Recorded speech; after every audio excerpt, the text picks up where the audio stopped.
wanting to do this episode for a while around anger.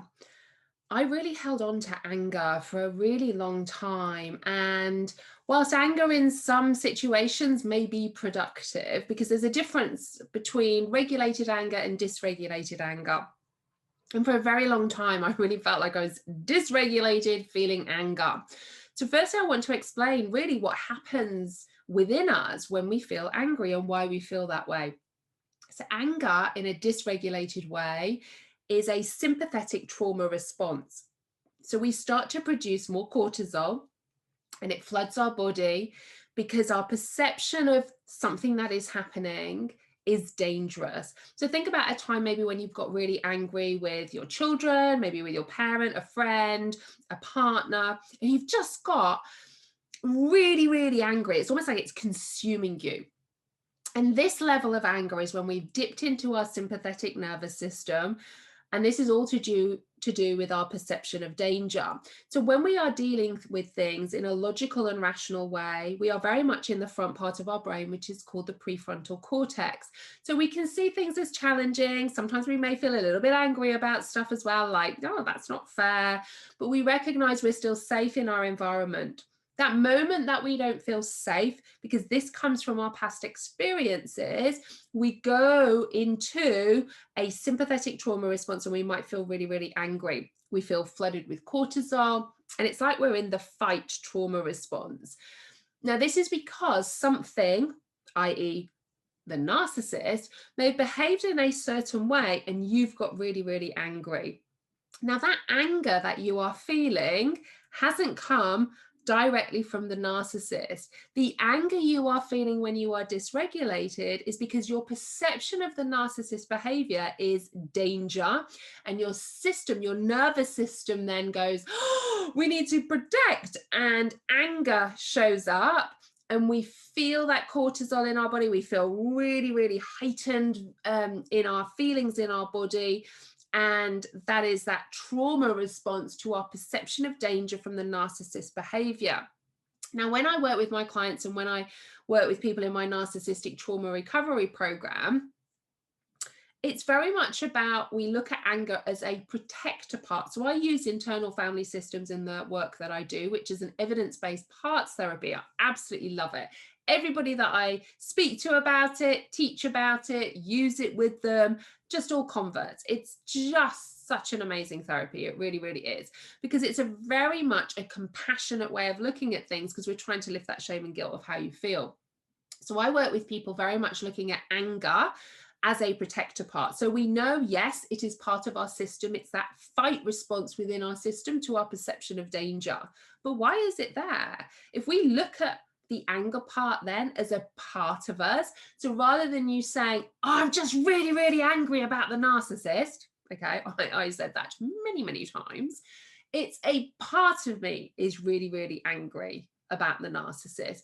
We start to separate then, and we're able to start to look at, well, why do I feel like this? Why is a part of me showing up in anger in this situation? Because you're moving away from operating as your true self. There's an anger part that has come up for a reason in the situation with the narcissist. So in the work that I do, we really get to know that anger part, because so often so many people can stay stuck for so long feeling angry, which can be a natural part of our healing process too. But there is a difference between regulated and dysregulated anger, okay? And very often when we have been looking to try and heal from the trauma of narcissistic abuse, we get really, really stuck either in freeze or feeling really, really angry, and we're looking at the world and we're blaming everybody else, and none of it is our fault, and we're giving our power and responsibility away to everybody else to make us feel better. Now, don't get me wrong, I totally get where you're coming from, because I felt exactly the same, but it doesn't actually help you in the long run. And the reason why I do these episodes is because I want to help educate you, and I really want to support you, because you have the power to heal all of this yourself. It's not about anybody else. This is purely about you.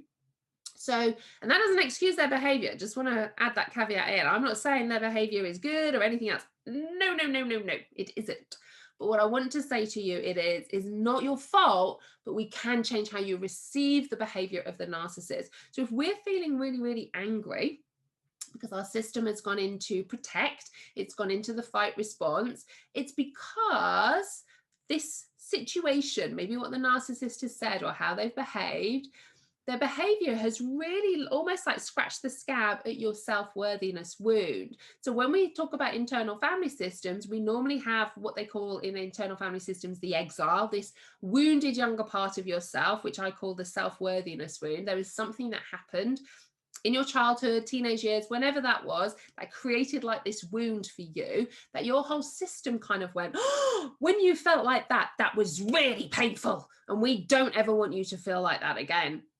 So every time there is the potential to feel that self-worthiness wound, or someone behaves in a way that could really aggravate and activate and rip the scab off that self-worthiness wound, your whole system goes into react to try and protect you, to try and soothe or distract you away. So anger is a really great protector part for this, because if you're really, really angry at somebody in a situation, then the system is almost hoping that if I'm really angry at them, they're going to change their behavior. And if they change their behavior, my system can calm down again and my wound can be soothed. You might be really, really angry at a situation, and that anger is a great distractor. Because if you're really angry at somebody else, what are you not doing? Well, you're not sitting in a place of that self-worthiness wound, maybe feeling not good enough, worthless, not important, unlovable.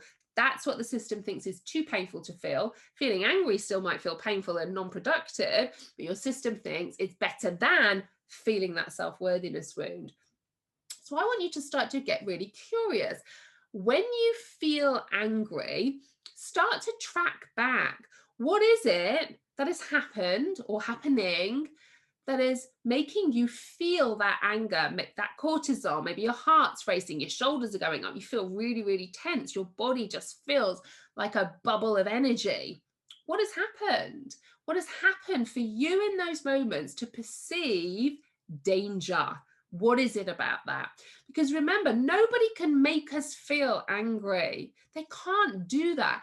We feel angry because of our past experiences, and our system and those protector parts then come up. So if we treat anger like a protector part for a reason. Now, all of those parts within us that show up for us that I know you would like to boot out of the door, for instance, like emotional eating, okay?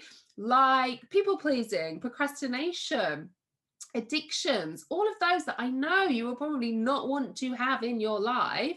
Those parts of you that are behaving in those situations are absolutely there with the bestest of intentions for you, because they are trying to protect you, to soothe you, to distract you away from feeling what the system thinks, that self-worthiness wound, the exile, the wounded younger part, is too much for you to bear. Because if you think about a child who was 3 or 5 or 8 or 12, feeling that self-worthiness wound in whatever situation, it would have been really painful, right? So your system is actually doing a great job because it doesn't want you to feel like that again. But what your system doesn't realize is you're not 5 anymore. You're not 10 anymore or 15. You are a grown adult. This is why if we could only teach this kind of stuff in schools, we could really start to understand that our behaviors, think about a bully, for instance, in school. A bully's behavior, we don't recognize, or the other kids, if they are being bullied, parents may tell them this, but if we taught our children that if someone behaves in a certain way, they are doing that to protect something that has probably happened to them in their past, and their system doesn't want them to feel that self-worthiness wound, it doesn't excuse the bully, but rather than almost revering the bully in those situations, other people can start to understand, and this is the same with the narcissist, can start to understand them, why they are behaving like that, and it's no reflection of you. So that child who's being bullied, yes, we need to nip that in the bud, but ultimately that child needs to know that it is no reflection of them. The bully is just behaving in that way because it's trying to soothe and distract away from what their wounds are. And that person was just a target for all of that. And it's the same with the narcissist. You know, if I'm really, really angry at the narcissist and saying stuff and feeling like this, The narcissist hasn't made me feel like that. It's because my wound has been activated. It's like someone scratching a scab off it. So these parts will come up. And today we're talking about the anger part, because it will get really angry at the narcissist in the hope that maybe the narcissist will have this epiphany and change the behavior, which we know will never happen, but we're going to keep trying, right? They're going to change their behavior and then my whole system can be soothed. Or if I'm sitting in a place of feeling really, really angry and I'm focusing on the narcissist because they're behaving like that, what I'm not doing then is sitting and focusing in, I'm not good enough, I'm worthless, I'm unlovable, I'm not important. So I hope you can start to see when parts of you show up, they are there with the most loving intention for you. The impact of them, I hear you, not so productive, right? But when we can start to have conversations with our parts, and when I work with my clients and in my community, I recommend getting Post-it notes. That might be, I have a little bag of pebbles that I use as well, where I actually put the parts on there. I have myself, I have my wounded younger part, my exile, the self-worthiness wound, and then I get to know all of my parts. You know, a lot of my parts were anger, very rarely now. Emotional eating was a really prevalent part in my system. People pleasing, perfectionism, high achieving, self-harm. These were all parts of me. It wasn't me. They were parts of me trying to protect me and distract me and soothe me away from feeling my self-worthiness wound, which was I'm not good enough. Because when I felt like that as a child, it was painful. So those parts would come up to really try and manage or firefight a situation if I was feeling like that. So they're doing wonderful things for you with the bestest of intentions, but the impact of all of those can leave you exhausted, can leave you heavier than you should be and stuff as well. But they're always trying to do things the right way. So I want you to start to really get curious if you've got an anger part when we're talking about the narcissist.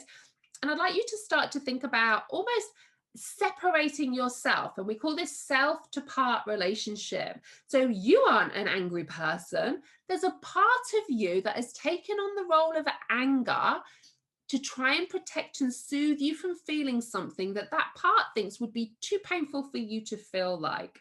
So I want you to ask that part some questions. How old do you see me as? How long have you been there for me? What do you think would happen if you weren't there? Now, these 3 key questions to start off with, and this is just the start, but I wanted to kind of really get you to get curious about if you've got an anger part that keeps showing up all of the time, or you're constantly feeling angry, because I get it, I've been there. It's not a nice place to be, but I want you to start to maybe shift the lens that you are looking at this through, trauma-informed lens. So as opposed to being almost angry at yourself for being angry, okay, been there too, I want you to start to get curious about the part of you that has taken on the role of anger to protect and distract you away from feeling something that it thinks you can't feel. And it would be too painful, which, yes, as a 3-year-old or 5-year-old could be right. Yeah, could have been too painful, but you're not that age anymore. So we've got to get the system to catch up, to recognize, hey, anger part, do you recognize I'm an adult now? And although I know the narcissist behavior isn't nice, I don't need you to protect me from feeling something, because I do know I am good enough. And I know it's them projecting onto me. And these are just the start of conversations that I teach my clients and in my community to start to have with themselves. So again, we're starting to lift that guilt and shame of why we're feeling so angry. Because feeling angry all of the time, you start to think other people are going to see you angry all of the time. So you start piling on the criticism about yourself, another part of you showing up in that role, all with the bestest of intentions all of the time. So I would love to know, let me know, do you have an anger part? And just start to separate yourself to that part, start to have conversations almost with it, and start to get to know it. Welcome that part in. Stop trying to push it away. You try and push an anger part away, guess what? It comes back louder. I want you to welcome that part and acknowledge that you understand it is trying to help and support you, but you're an adult now and you want to separate that self to part relationship. So you want to help that part change a role. You don't want that part to keep having that job and that role of anger. You want to help that part have another role within your system to support you on something else. But it's taken on that role right now because it thinks it needs to do that to keep you safe and to move you away from what it perceives would be even more painful for you. So let me know, do you have an anger part? Where do you think it's come from? When does it show up for you? And let me know if you start to have conversations with that anger part, how it goes.